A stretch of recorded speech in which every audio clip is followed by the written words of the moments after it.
Hello students, आज हम revise करेंगे gravitation chapter class 9 NCERT science. तो सबसे पहले टॉपिक आ रहा है न्यूटन्स लॉ ऑफ ग्रेविटेशन। तो इस लॉ में हमारे पास दो बॉडीज हैं जिसका मास कैपिटल एम और स्मॉल एम, और दोनों का डिस्टेंस क्या है, स्मॉल डी। तो इसकी जो स्टेटमेंट है वो लर्न आपने कैसे करनी है। तो स्टेटमेंट लर्न करने का मेथड है कि हमने ये दो इक्वेशंस लर्न करनी है। तो मैथमेटिकली यहां पे हमें दिख रहा है कि force is directly proportional to दोनों मासेस के। तो स्टेटमेंट क्या थी हमारी, अगर आप एनसीईआरटी देखो, every object in the universe attracts other object with the force which is directly proportional to, इसको बोलते हैं directly proportional product of masses. And inversely means sign तो सेम है, लेकिन 1/d means inversely proportional to square of the distance, क्योंकि d distance है, दोनों masses है m। तो यहां से हमने स्टेटमेंट लर्न करनी है। इक्वेशन 1 और 2 को हम कंबाइन कर देंगे, तो यहां पे आ जाएगा f is directly proportional to m by d का स्केयर। मीन्स हमने डिनोमिनेटर के ऊपर डिनोमिनेटर नीचे। अब दोनों को हमने क्या करना है, डायरेक्ट इक्वेशन का साइन हटाना है। तो डायरेक्ट इक्वेशन का साइन हटाने के लिए हम क्या लिखेंगे, f is equal to m by d का स्केयर। अब ये जो g है ये एक यूनिवर्सल कांस्टेंट है। तो न्यूटन ने एक वैल्यू ली है g की जो कि यूनिवर्सली कांस्टेंट होगी, चाहे मास स्मॉल हो, कैपिटल हो, डिस्टेंस जितना मर्जी हो। तो इसमें से g जो है, g is called gravitational constant, ठीक है। और इसकी वैल्यू क्या है, तो इसकी वैल्यू हम याद रखेंगे, g is equal to 6.67 into 10⁻⁻11। अब इसके यूनिट्स देखने हैं कि यूनिट्स कैसे है।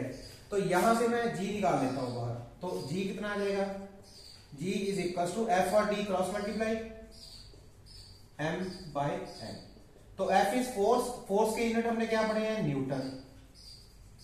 d क्या था, distance means metre square, by mass into mass, kg into kg।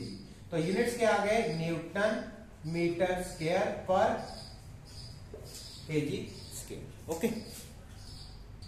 अब स्टूडेंट्स अगर हम ये दोनों मासेस को 1 पुट कर दें, m और m को हम 1 kg पुट कर देते हैं, और ये डिस्टेंस को भी हम 1 मीटर पुट कर देते हैं। तो ये सारा अगर 1 पुट हो गया तो g कितना आ गया, equals to, okay. So the force between two objects is equal to gravitational force. ये जो फोर्स है ग्रेविटेशन फोर्स के कब इक्वल होगी, जब दोनों मासेस को हमने 1 kg पुट किया और डिस्टेंस को हमने 1 मीटर पुट कर दिया। नेक्स्ट टॉपिक है students relation between small G and capital G. तो जब हमने दो मासेस को कंसिडर किया था, अब यहां पे हमने अर्थ और एक स्टोन को मासेस से कंसिडर करना है। तो अर्थ का मास क्या है हमारे पास, ये कैपिटल एम है, और स्टोन का मास क्या है, स्मॉल है। तो दोनों का डिस्टेंस कितना है, स्मॉल डी। अब हमने याद रखना है कि डिस्टेंस हमने सेंटर से लेना है। तो टोटल डिस्टेंस कितना हो गया, d प्लस आर। तो यहां पे न्यूटन लॉ ऑफ ग्रेविटेशन लगाए तो क्या लिखेंगे, F is equal to GM upon R plus D का स्क्वायर। मीन्स हमने यहां पे Newton law of gravitation apply किया, ओके। तो अब जब ये stone, when the stone reaches the surface of earth, जब ये स्टोन यहां पे आ जाएगा तो d कितना हो जाएगा, 0। तो इसका मतलब F is equal to GM upon R square, ठीक है। अब हमने ये देखना है कि ये फोर्स कौन सी है। फोर्स का फॉर्मूला हमने क्या लिखा था, फोर्स का फॉर्मूला हम क्या लिखते थे, F is equal to M into A। अब यहां पे जब स्टोन नीचे आएगी तो A का क्या बन जाएगा, G।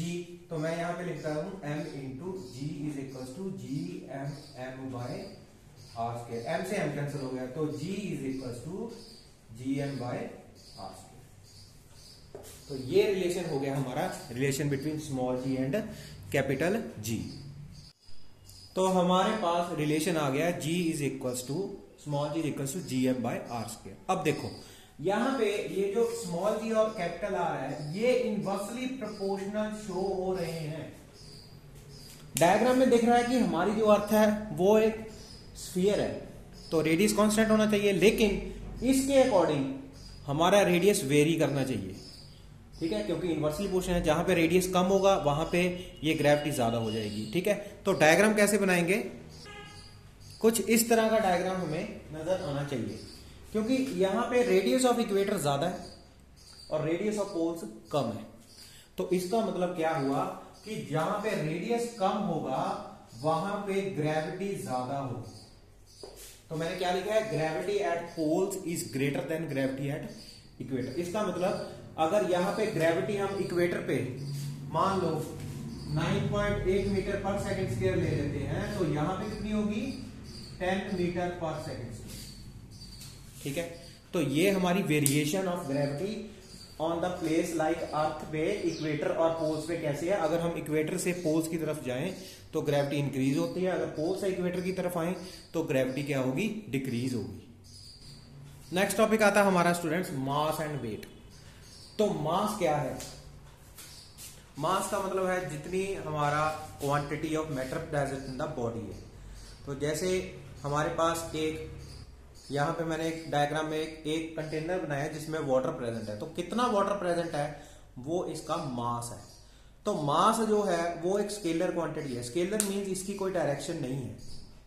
ठीक है, लेकिन वेट है जो, वेट के फॉर्मूले से आपको पता लगेगा कि मास को अगर हम ग्रेविटी से मल्टीप्लाई करें तो उसका वेट बन जाता है।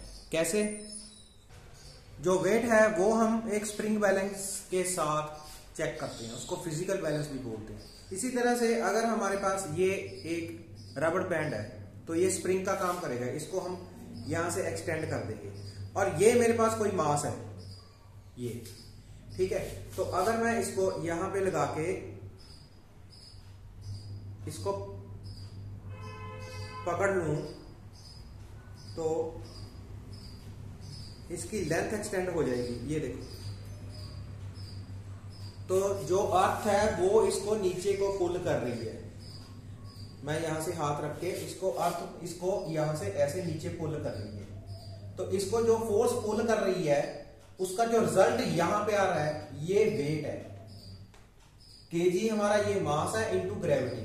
तो वेट किस पे डिपेंड कर रहा है, वेट हमारे मास पे और ग्रेविटी पे डिपेंड कर रहा है। ठीक है, तो यहां पे ये जो आपको एक्सटेंशन इस रबड़ बैंड में नजर आ रही है वो वेट हम चेक कर रहे हैं। किसी चीज को अगर हम हैंग करते हैं तो उसका वो वेट होता है। तो वेट के यूनिट हमारे हो गए mass into gravity, kg into metre पर सेकंड स्क्वायर। तो इसका आंसर हमारा न्यूटन आएगा, क्योंकि 1 केजी इंटू 1 मीटर पर सेकंड स्क्वायर हमारा 1 न्यूटन होता है। तो वेट के यूनिट हमारे न्यूटन है, मास के यूनिट हमारे क्या थे, केजी।